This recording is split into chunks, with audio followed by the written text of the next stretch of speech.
Uma greve deixou milhões de pessoas sem transporte hoje em São Paulo. Quando o trem não sai do pátio, resta seguir a pé. No pico da manhã, o trânsito parou por quase 600 quilômetros. E mesmo com toda a frota de ônibus nas ruas, passageiros ficaram para trás. Eu não vou mesmo. Eu fiquei no ponto 3 horas para chegar no serviço. A greve dos funcionários do metrô e da Companhia Paulista de Trens Metropolitanos mudou o mapa dos trilhos de São Paulo. O sistema tem 13 linhas, 9 pararam total ou parcialmente. Só as 4 linhas sob concessão da iniciativa privada funcionaram, mas uma delas apresentou um problema operacional durante a tarde e a circulação foi paralisada entre 6 estações. Você vem fazer seu trabalho que você precisa. E o patrão também está esperando, chega aqui para voltar nada. Trabalhadores da Companhia de Saneamento também aderiram à greve. Os sindicatos dos servidores protestam contra o plano de privatizações do governo do estado. Não é justo que a população de São Paulo seja alijada do debate e que seja imposto o seu plano de privatização sem ter um debate público com as pessoas que utilizam o transporte público e que utilizam os serviços de água e de saneamento básico.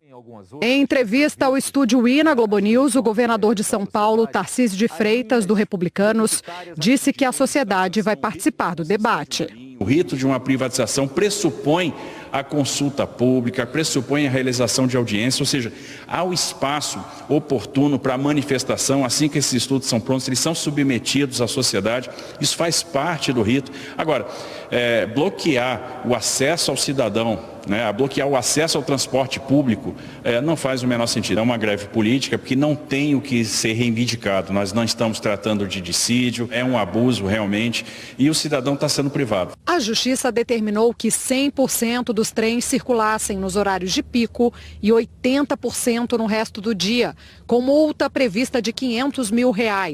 A decisão do Tribunal Regional do Trabalho se baseou no entendimento do Tribunal Superior do Trabalho, que na época da privatização da Eletrobras, considerou a greve abusiva pelo caráter político. Como os sindicatos não cumpriram a decisão de manhã, a Justiça do Trabalho decidiu triplicar o valor da multa para os ferroviários e elevou para R$2 milhões a multa para os metroviários. E no momento do retorno para casa de quem vive na região metropolitana de São Paulo, todos os trens deveriam ter voltado a circular, mas não foi o que aconteceu. A plataforma está vazia e o trem não saiu da estação. Não tem como você estar tomando essa canseira. Que nem eu vim com maior certeza aqui. Agora eu vou voltar para lá. É a vida do brasileiro. Funcionários de empresas terceirizadas do Aeroporto Internacional de São Paulo, em Guarulhos, fizeram uma paralisação de protesto, o que provocou atrasos e cancelamentos de voos. As malas dos aviões que pousavam não eram descarregadas.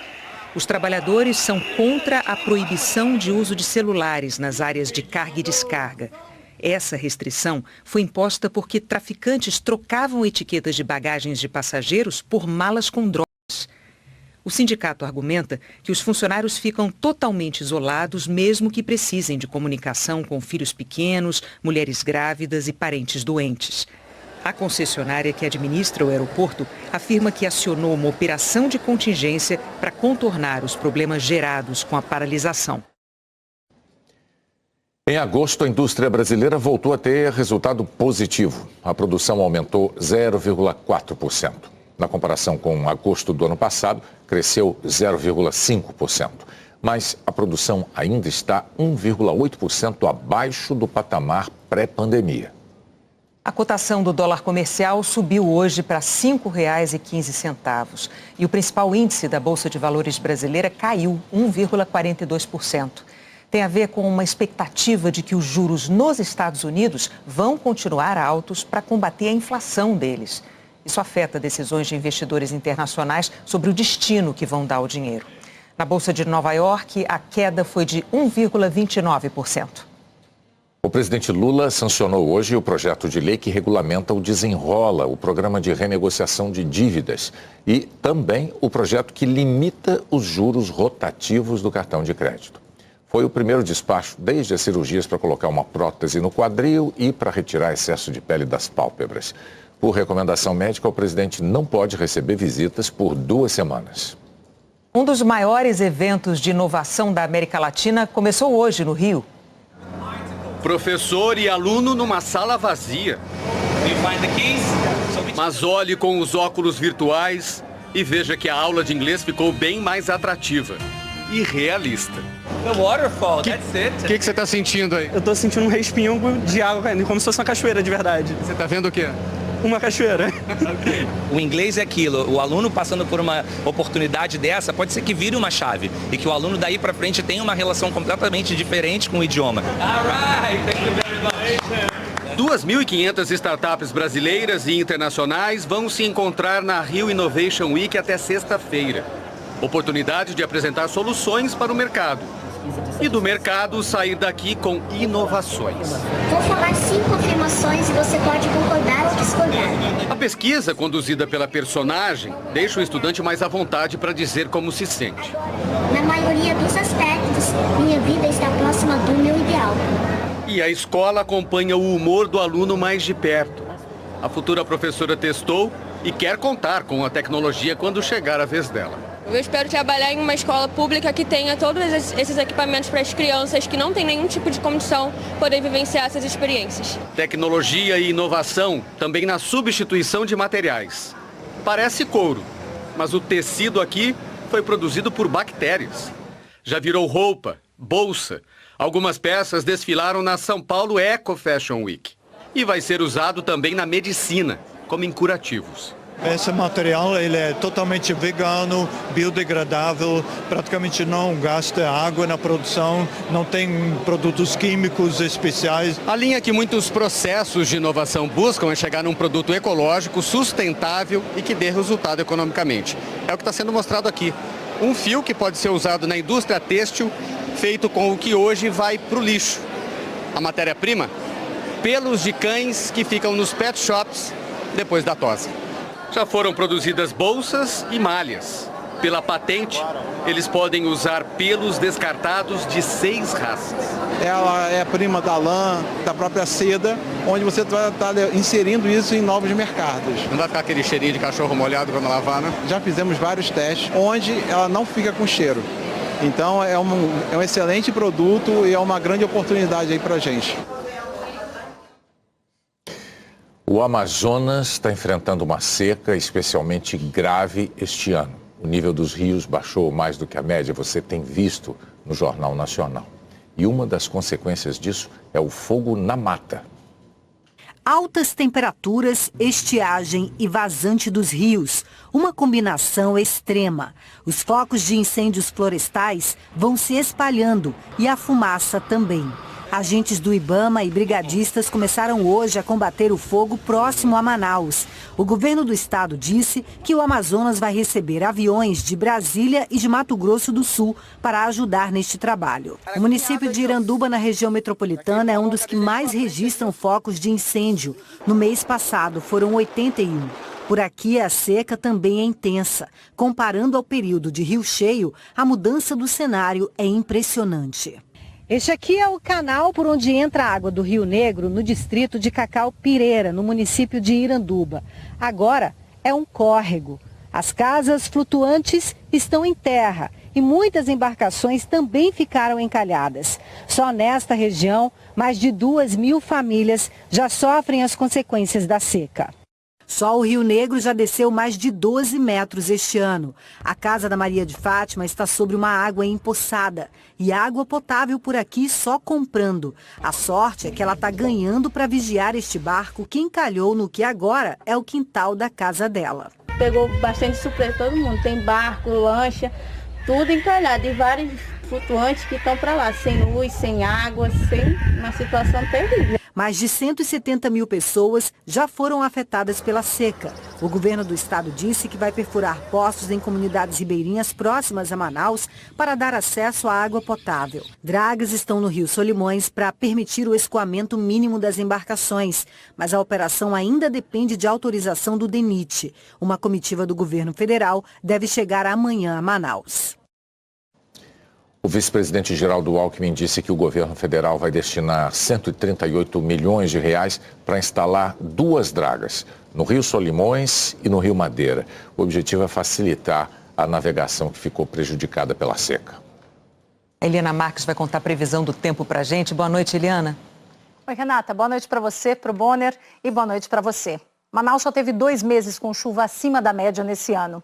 É o que a gente vê nesse gráfico. A linha branca indica o quanto costuma chover e as barras azuis, o registrado em cada mês. Fevereiro e março foram chuvosos, janeiro e abril não. E eles fazem parte do período mais úmido na cidade. A partir de maio chove menos. O problema é que vem chovendo bem pouco. Amanhã o sol predomina com calorão de 39 graus.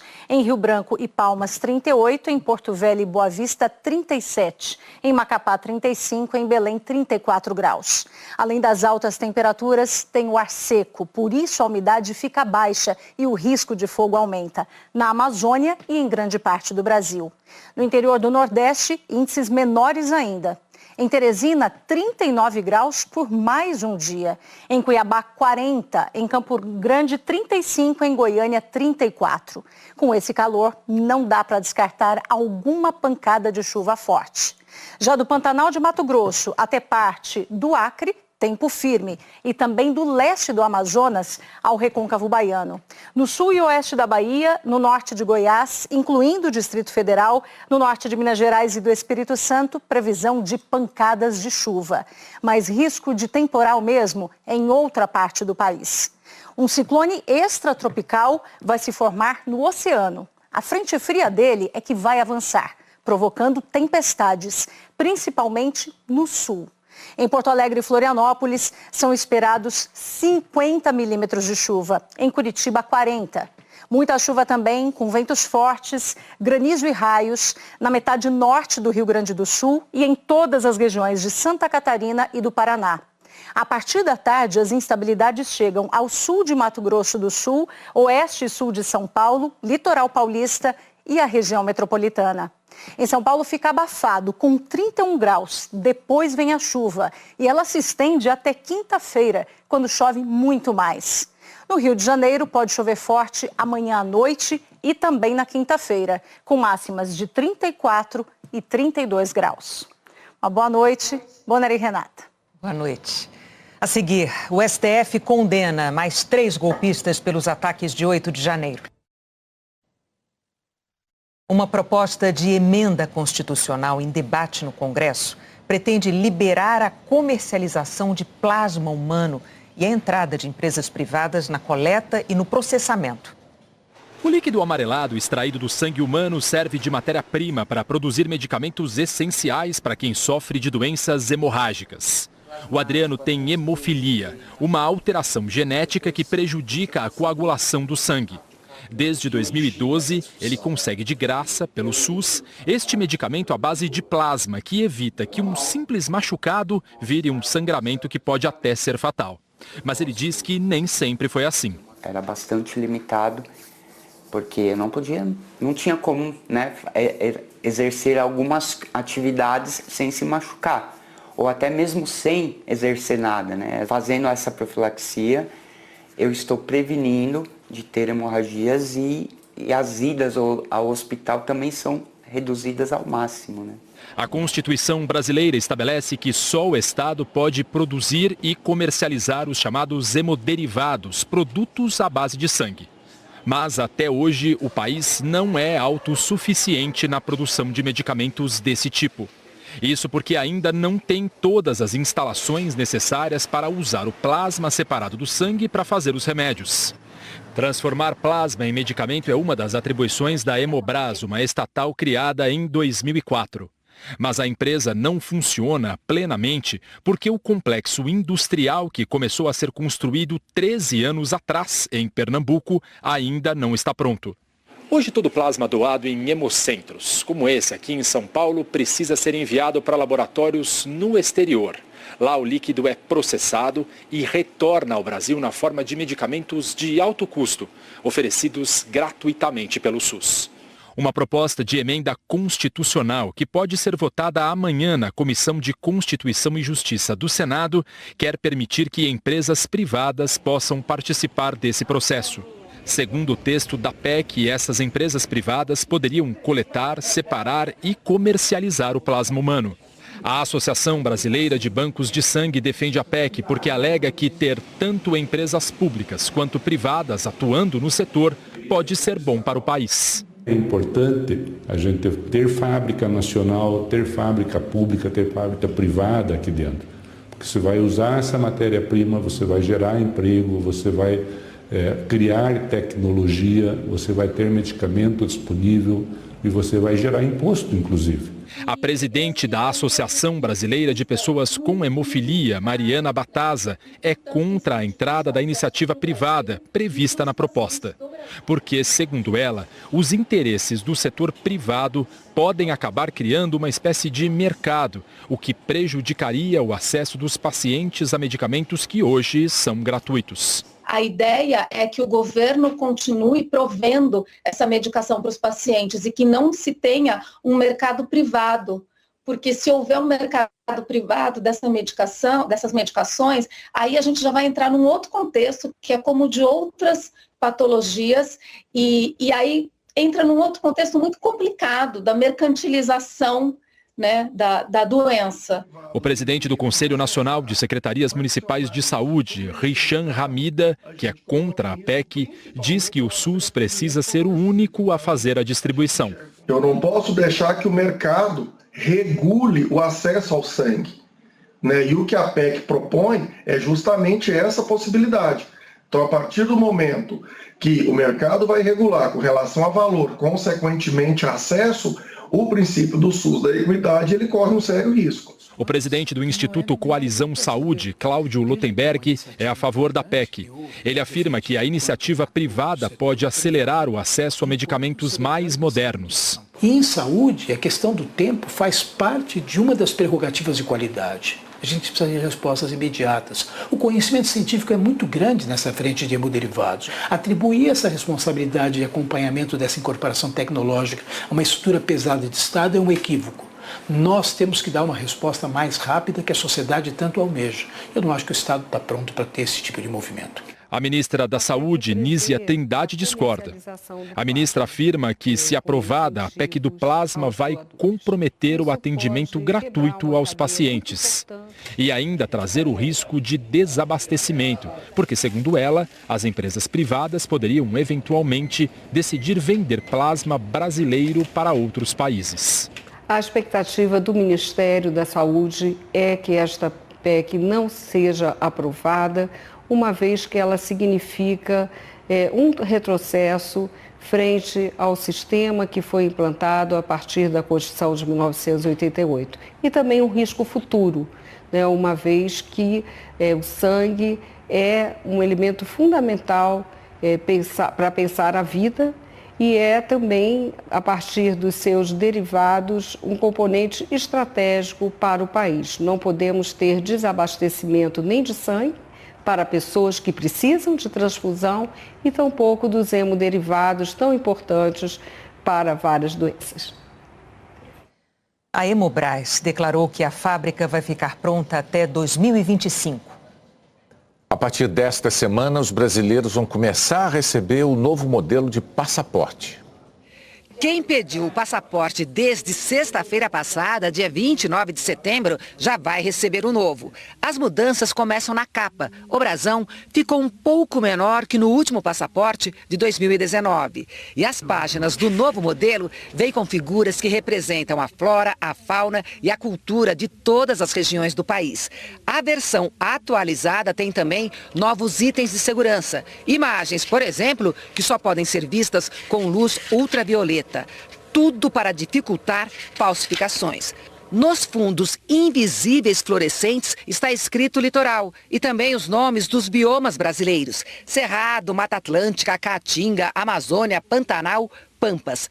Já na página com os dados pessoais, a foto vai aparecer em 3 versões. Uma colorida, uma em preto e branco e outra formada por letras e números dos dados biométricos da pessoa. O passaporte vai ter também o número do CPF. As informações são protegidas por um laminado de segurança holográfico. Um detalhe importante não mudou, o passaporte continua com chip eletrônico. A principal inovação lançada em 2010 para tentar evitar falsificações. E segundo a Polícia Federal, a versão atualizada do passaporte, apresentada hoje, é ainda mais segura contra fraudes.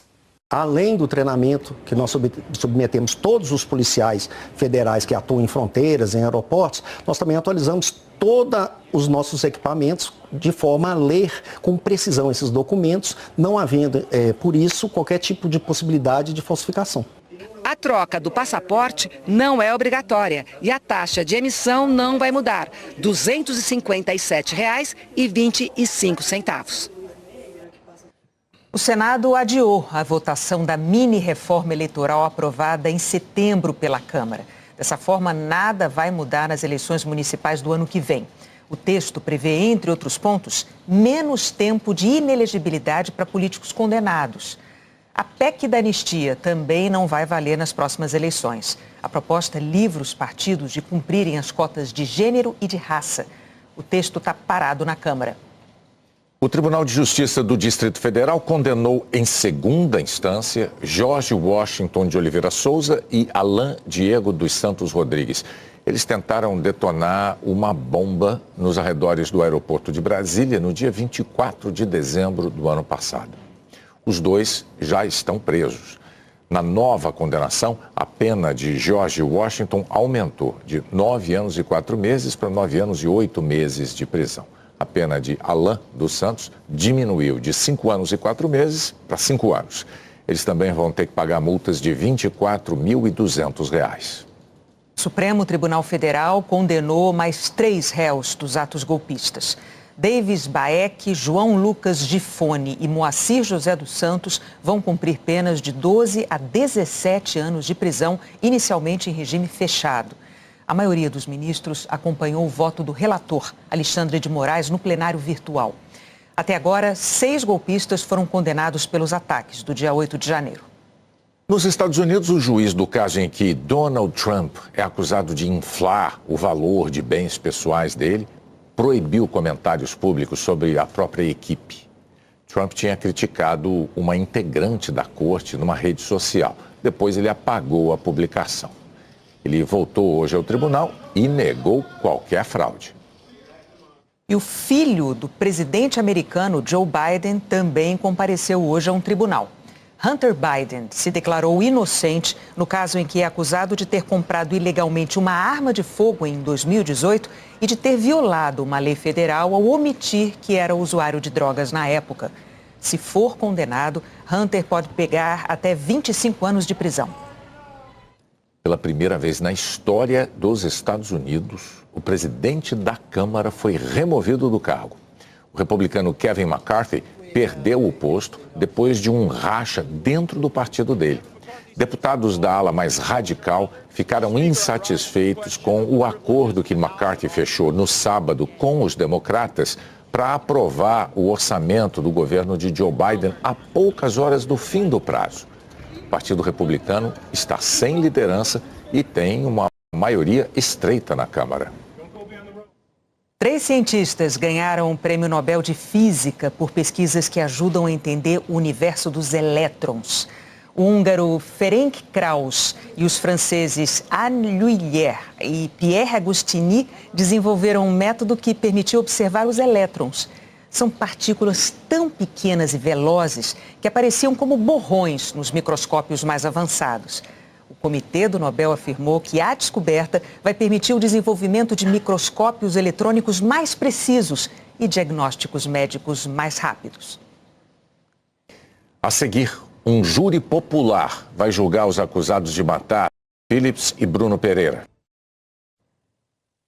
O futuro da Igreja Católica vai estar em discussão de amanhã até o dia 29 de outubro no Vaticano.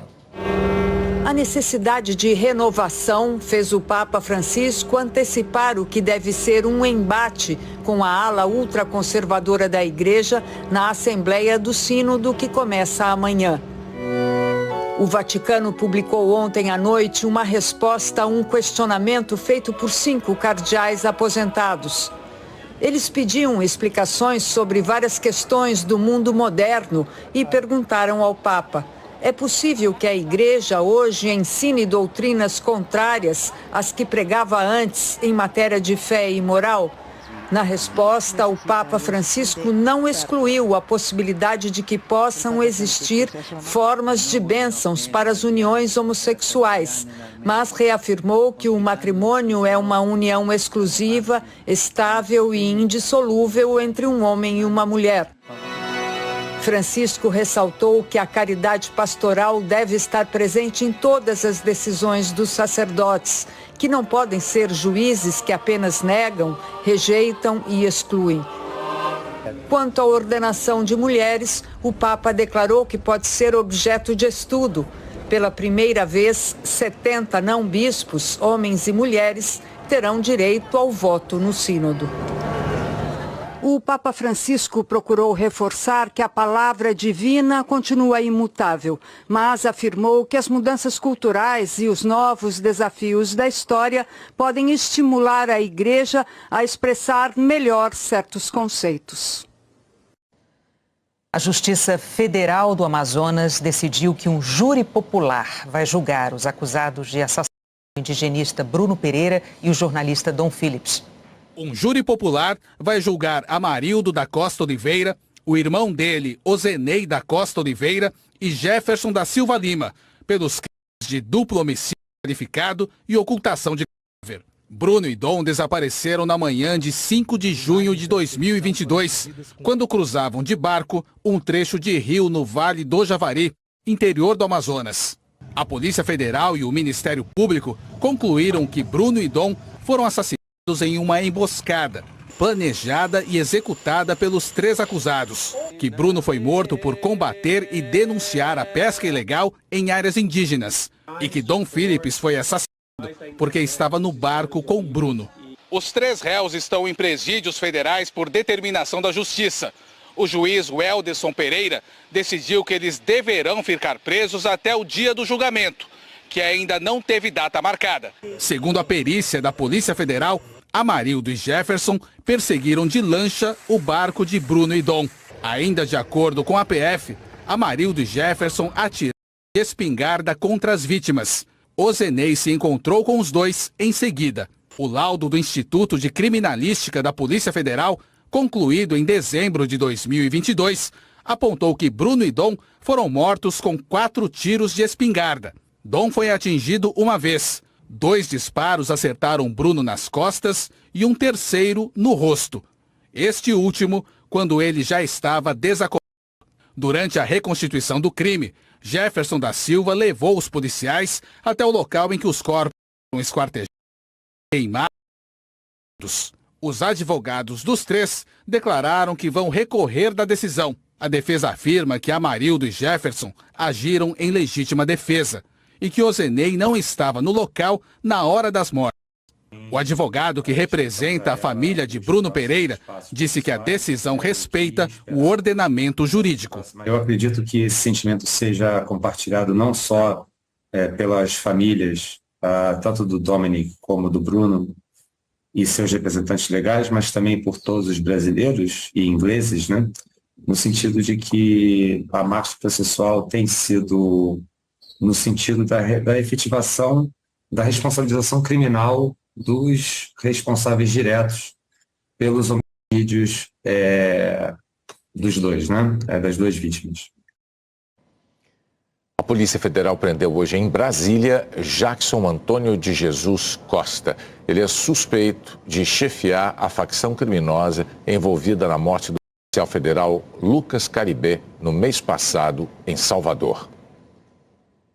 O Supremo Tribunal Federal formou maioria para reconhecer a violação de direitos fundamentais nos presídios. É o primeiro julgamento pautado pelo novo presidente da Corte, Luiz Roberto Barroso. O julgamento começou em 2015. O relator, ministro Marco Aurélio Mello, aposentado desde 2021, acolheu parte do pedido do PSOL, reconhecendo a violação de direitos fundamentais dos detentos no sistema prisional, de forma frequente em todo o país. Na época, os ministros determinaram a realização de audiências de custódia para análise da regularidade na situação dos presos e liberação de recursos.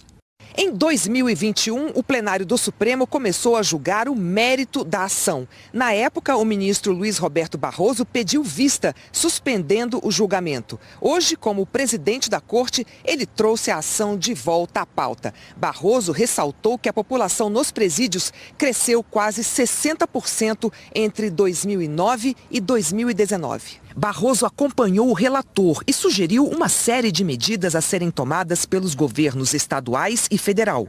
Entre elas, prazo de 6 meses para estados elaborarem um plano de ação para a melhoria da situação dos presídios. Os planos deverão combater superlotação por meio de mutirões que examinem processos de execução de pena. Melhorar a infraestrutura dos presídios. As medidas serão acompanhadas e validadas pelo Supremo. Além disso, Barroso estabelece a liberação dos recursos do Fundo Penitenciário Nacional pelo governo federal e que tribunais de instâncias inferiores devem fixar penas alternativas à prisão sempre que possível. Ao votar, ele alertou para as graves consequências dos problemas nos presídios. Há, portanto, um círculo vicioso. Quanto pior é o sistema carcerário, maior é a criminalidade, maior é a falta de segurança pública, maior é a reincidência e, consequentemente, maior é a demanda de retorno ao cárcere. Em tais condições, o sistema prisional brasileiro é parte do problema de segurança pública e não a sua solução. Outros 7 ministros votaram também acompanhando o relator e aderindo às propostas de Luiz Roberto Barroso. Só falta o voto do ministro mais antigo da Corte, Gilmar Mendes, que ficou para amanhã. A força da ancestralidade e as trajetórias negras nas produções audiovisuais foram os destaques do Festival Negritudes Globo em São Paulo. O estilo que está nos cabelos, nas roupas, nos acessórios, conquista cada vez mais espaço no audiovisual brasileiro. Eu não poderia estar mais feliz por estar me sentindo tão representada. Eu me sinto grata por todo o pertencimento que hoje a gente está tendo acesso. A segunda edição do Festival Negritudes Globo trouxe as narrativas negras para o centro do debate. Nossos passos vêm de antes, vêm de outras pessoas que abriram essa porta e que a gente vê no Negritudes essa frutificação. Mais de 40 palestrantes se dividiram em 3 palcos para debater a ancestralidade, a pele negra, as trajetórias do povo preto. Somos de periferia! Mais de 3.000 pessoas participaram. A atriz Thaís Araújo falou sobre as dificuldades que enfrentou até se posicionar como uma mulher negra. Quando eu me apropriei disso, a minha carreira mudou. Então é para a gente olhar mesmo para onde a gente veio e se apropriar das nossas origens. De fato, isso fortalece a gente. Espelho, espelho meu, de se tem alguém mais gostosa que eu. Já rodei os 7 mares e ninguém apareceu. As músicas da MC Sofia valorizam a autoestima da mulher preta. Mas não só isso. Quando eu chego, uma menina preta, falando que nós somos maravilhosas, que nós somos bonitas, que a gente tem que aceitar nosso cabelo, que a gente precisa ser respeitada, e outra menina também se identifica, a minha arma contra o racismo é o conhecimento. Além das palestras, o Negritudes também tem uma parte prática. Nas oficinas de mentoria, quem tem alguma ideia na área do audiovisual, um roteiro de série, de filme, recebe orientações de alguns dos profissionais mais respeitados da área. O Paulo Lins, por exemplo, escreveu Cidade de Deus. E a Cidade de Deus virou notícia. Todo mundo aqui tem lugar de fala, é isso que é interessante, né? E também tem muitos projetos, né, colocando as pessoas pretas em outros pontos, em outros patamares, que nunca foi colocado no audiovisual brasileiro. O festival também homenageou 2 mulheres do audiovisual que não estão mais aqui, mas continuam a abrir caminhos. A jornalista Glória Maria e a atriz Léa Garcia. Nas palavras da escritora Conceição Evaristo, o festival é uma espécie de aquilombamento. Se nós abrirmos caminho, esses jovens continuam esse caminho. E continuam pela força do quilombo. Apesar de muitas vezes a gente estar caminhando contra o vento, nós estamos indo. E esses jovens é que garantem, né, a nossa caminhada. Internacional e Fluminense vão disputar amanhã uma vaga na final da Conmebol Libertadores. Está com eles a chance de chegar à decisão e pintar a América ou de vermelho ou de verde, grená e branco. Um brasileiro, um equatoriano e um argentino são os principais candidatos a levar ou o Inter ou o Fluminense à final da Libertadores. No jogo de ida, Germancano deu 2 tacadas de primeira. Acabamento perfeito. O artilheiro da Libertadores com 11 gols. É também o goleador do futebol brasileiro em 2023. Cano é diferenciado. Cano é jogador de um toque só na bola. Ele faz gol sem pensar. É dele mesmo, é automático. É a mesma coisa que a gente respira, o cara faz gol. O Cano é maravilhoso, gente. Não tem nada igual. É um privilégio trabalhar com um jogador desse nível. Um cara que faz gol do jeito que ele faz, os maiores artilheiros do mundo. Os 35 gols de Germancano na temporada superam os dos 2 atacantes do Inter somados no mesmo período. O que de jeito algum torna Alan Patrick e Ener Valencia menos decisivos nessa Libertadores. A dupla é responsável por metade dos 18 gols do Inter na competição. Valencia fez todos os gols contra o Bolívar na fase anterior. Foram 3 no confronto que classificou o Inter para a semifinal. O Ener Valencia chegou no Internacional para isso, né? Para nos levar à final da Libertadores. E o jogo vai passar por ele amanhã e ele vai conseguir esse resultado para nós. Já o capitão colorado deixou sua marca com gol ou assistência em todos os adversários que enfrentou nessa Libertadores. Fico feliz de poder estar contribuindo, né, da melhor maneira para que a equipe possa seguir crescendo. Então, eu acho que é isso o caminho. Alan Patrick é o nosso goleador, é o nosso maestro. Se ele estiver bem nessa quarta-feira, a gente está na final. Uma semifinal cheia de artilheiros, capazes de tornar real o sonho de conquistar a América. Uma última informação. Os metroviários, os ferroviários e os trabalhadores da Companhia de Saneamento de São Paulo, Sabesp, decidiram encerrar a greve à meia-noite. O Jornal da Globo é depois de Profissão Repórter. Boa noite. Boa noite, até amanhã. Fala, rapaziada, beleza? Aqui quem fala é o Diego, canal Diego Esportes. E tô chegando para te avisar que hoje tem Fortaleza e Corinthians pelo jogo de volta da semifinal da Copa Sul-Americana. E no vídeo de hoje você vai ficar por dentro e vai saber tudo sobre esse confronto. As principais e últimas informações da equipe do Fortaleza e também as últimas notícias da equipe do Corinthians. O Fortaleza, que no primeiro jogo, lá na Neoquímica Arena, ficou no empate por 1-1. Joga hoje em casa, na Arena Castelão lotada, e com uma simples vitória pode ir à grande final da Copa Sul-Americana. Já o Corinthians, que não conseguiu vantagem no primeiro jogo e ficou no 1-1 em casa, precisa vencer se quiser ir para a grande final. Então, se você é torcedor do Fortaleza ou torcedor do Corinthians, já faça um convite. Se inscreva agora aqui no nosso canal, já vai deixando o seu like no vídeo para nos ajudar, ativa também o sininho de notificação para você receber os próximos vídeos e comenta embaixo seu palpite, porque Fortaleza e Corinthians decidem nesta terça-feira uma vaga na decisão da Copa Sul-Americana. A bola rola na Arena Castelão às 9h30 da noite, no horário de Brasília. No primeiro jogo deu empate, 1-1. José Wellison abriu o placar aos 21 minutos e o Timão conseguiu buscar o empate com o Yuri Alberto, ainda no primeiro tempo. Com isso, quem venceu o duelo na capital cearense avança de fase. Em caso de novo empate, as equipes decidem nos pênaltis. O Fortaleza jogou no final de semana contra o Grêmio e empatou em casa. Na partida, o Voivoda apostou nos jogadores reservas, poupando os titulares para a decisão contra o Corinthians. O time faz grande campanha na competição internacional e teve bom desempenho coletivo no primeiro jogo entre as equipes. O Leão não é derrotado há 4 jogos. Já o Corinthians também não usou força máxima no clássico de sábado contra o São Paulo no estádio do Morumbi.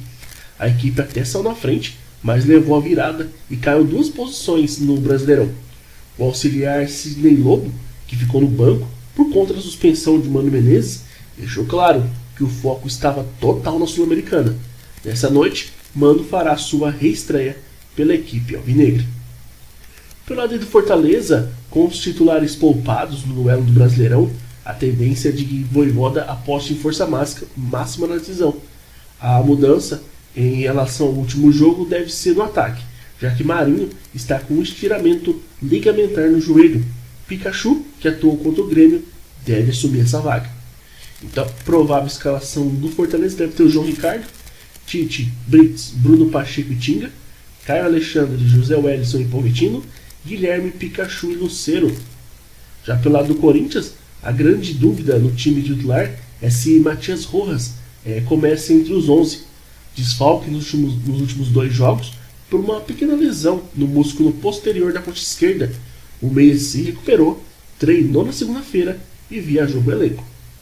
Então a provável escalação do Corinthians hoje deve ter o Cássio, Lucas Veríssimo, Gil, Fábio Santos e Fagner, Gabriel Moscardo, Maicon e Renato Augusto, Wesley, Matias Rojas e Yuri Alberto. O jogo hoje vai ser apitado pelo Andrés Rojas, vai contar com o assistente número 1, Dionísio Ruiz, o assistente número 2 vai ser John Leon, o quarto árbitro, Carlos Ortega, e na arbitragem de vídeo, o Nicolas Galo. Quem avançar desse jogo entre Fortaleza e Corinthians, na decisão, vai enfrentar ou a equipe da LDU ou a equipe do Defensa e Justiça. Lembrando que no primeiro jogo dessas duas equipes, a LDU, jogando em Quito, bateu Defensa e Justiça por um placar de 3-0, com 2 gols de Paulo Guerreiro e 1 gol de Lucas Piovi. Então é isso, rapaziada. Desejamos a todos aí um ótimo jogo. Que vença o melhor. Fiquem todos com Deus. E até a próxima.